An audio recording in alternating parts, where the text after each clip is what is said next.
Well, music reviewers Bartley Keepus and Suzanne Matchuk join me now with more hot new music. Hello to you both. Hey, Nora. Hi, Nora. Now, this time around, it's the latest from the Fun-Lovin' Criminals. They're a trio from New York. It's called 100% Colombian, which I'm sure is a reference to coffee. And we also have a release that we played a cut from on the show a few weeks back. It's Ottawa's Byron. Now, Suzanne, you're going to be looking at the Byron release, but first up, it's Bartley with Fun-Lovin' Criminals.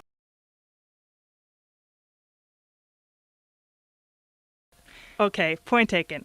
An album that I don't have too many reservations about, although I don't know if the kids are going to love, because I don't know if the kids are going to know what to make of this, is the new Byron album.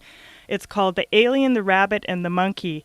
Now, I suppose that anyone who lives in the Ottawa area would already know about Byron. He's been playing in local bands around town for years. He went solo back in the mid-90s and actually released his first album in 1994.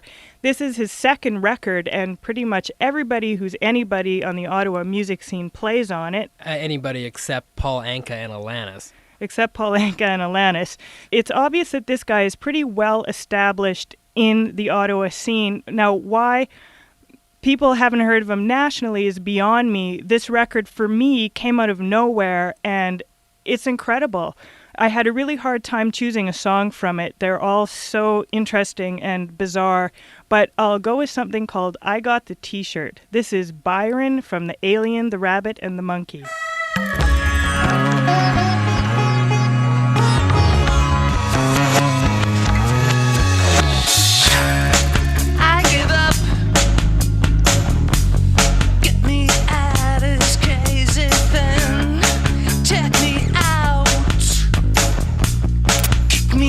So I can live from your constant grief and sorrow. I'm down this road, oh yeah, hold me, I got the real thing, and I still come back tomorrow. Hoping things have changed, been there, I've done that, I got the danger.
That was Byron from his new album, The Alien, the Rabbit, and the Monkey. This is one wacky record, and it's also a fantastic sounding record. It's the kind of thing that either sounds like it cost an incredible amount of money to produce or took an incredible amount of time to produce.